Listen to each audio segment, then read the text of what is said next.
Hi. Today, I'm holding a magazine with Garfield the cat on it. Today, I'm reviewing a movie about this character. It's called the Garfield movie. It's been years since any of you have seen the most famous fat cat on the big screen, and it's very understandable as to why. But time has passed and Garfield is ready to try another shot at the movies. This time, though, with his own fully animated feature film for cinemas. Now that Garfield is out on an adventure bigger than any lasagna that he's ever eaten. Will this be like going back to the place where the fun never ends, or will this movie be as likable as Mondays? Let's go find out.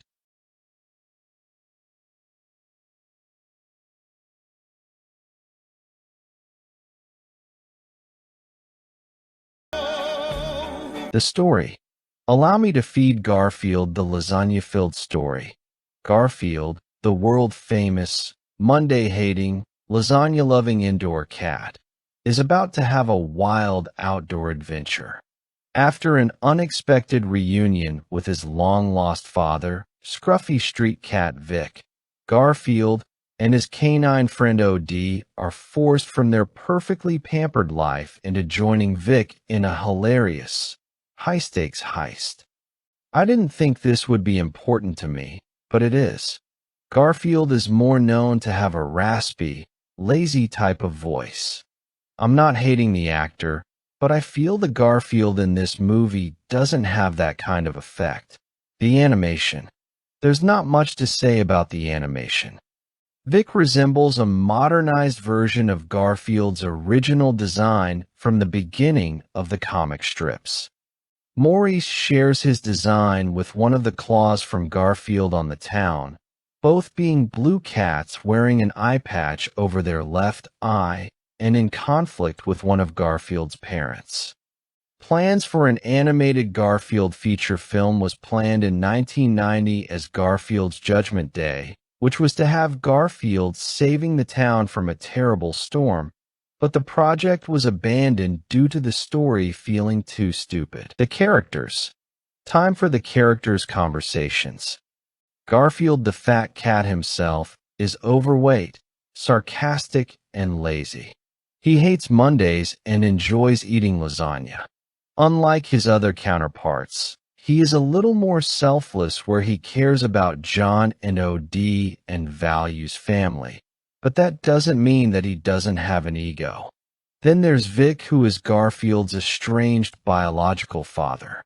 Garfield is angry at Vic for abandoning him as a kitten, but Vic explains he only left him because he thought John would be a better provider for Garfield and tries bonding with his son through their adventure. Eventually, Garfield forgives Vic after learning the truth about his past. There's also Otto the bull, who is the former mascot of Lactose Farms. He leads the heist for the gang so that he is reunited with his sweetheart. That is surprisingly touching. OD is the second in command that does everything right after Garfield screws up. He and Garfield are close pals after John adopts them. And then there's the villain, Jinx. She is a deranged, criminal female Persian cat who has a vendetta to settle against Vic due to their past association. By the time of the film's events, Jinx manages to track down Vic and targets him and his family so she can make him pay for wronging her, just as Vic enlists his son and OD for a heist. Nermal makes a small silent cameo at the end of the film during Garfield's birthday party. Unlike her previous appearances, Liz only has a minor role in this film, with only 2 cameos and 1 spoken line. Before I put this magazine down, I want to share a few facts with you about this movie. Despite having retired from the animation industry in 2006 to become a master guitar luthier, Randy Fulmer is credited in the film's in memoriam dedication. Director Mark Dindal included the tribute because Fulmer had been his longtime creative partner and producer on Disney classics like The Emperor's New Groove and Chicken Little. Dindal noted in interviews that while Fulmer didn't work on the film, he had shared early details of the project with him before Fulmer's passing on July 10th, 2023, from a battle with cancer, and he considered Fulmer a lifelong mentor who shielded him from studio politics during their earlier collaborations. Garfield refers multiple times to his hatred of Mondays, including comparing any bad day to a Monday and being seen to shred the word Monday in a paper shredder. At one point, we see Garfield sitting at the dining table. In the background is a framed photo of the famous Garfield poster where he holds a mug with "I hate Mondays" printed on it.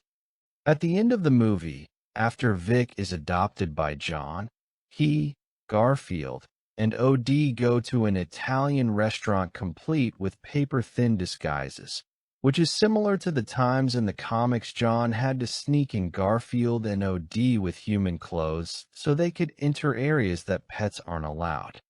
At one point, Garfield lands on the front of the car windshield smiling at the driver, which is a homage to the vintage Garfield plush toys with suction cups on them that stick to the windows of cars. The gag was also reused from Garfield the movie, which was released 20 years earlier. The scene of John bathing Garfield is reminiscent of the 5th of September, 1978 strip, where John is also seen wearing a helmet and gloves while giving him a bath. Likewise, the follow-up comic has John dry up Garfield, which results in Garfield being all fluffed up, much like in the movie. As Otto goes over the plan to infiltrate the dairy farm, it is very similar to the first Mission Impossible movie with the same music theme. The actor who voiced Otto, Ving Rhames, was also part of the Mission Impossible film series. The code that Garfield uses to unlock his phone is 061978, the date of the first Garfield comic strip, June 19th, 1978.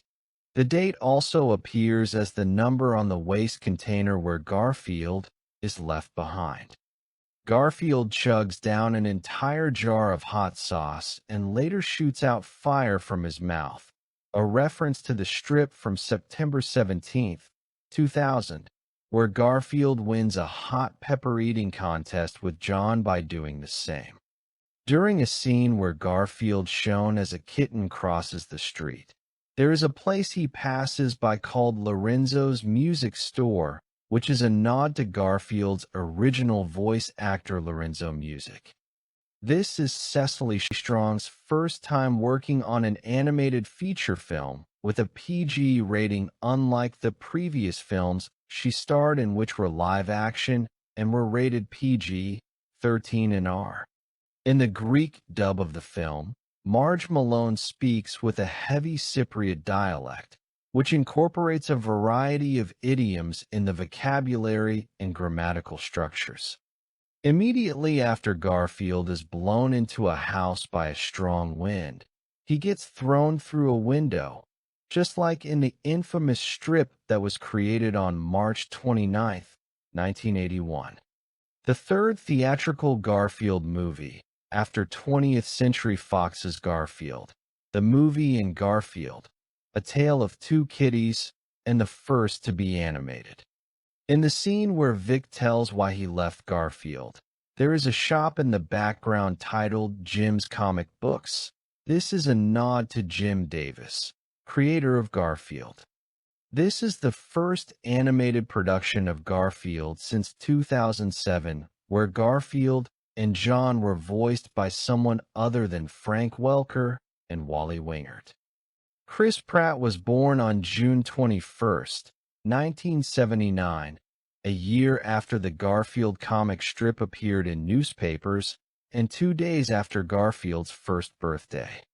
Frank Welker and Greg Berger both expressed their disappointment at not being asked to reprise their roles as Garfield and OD, respectively.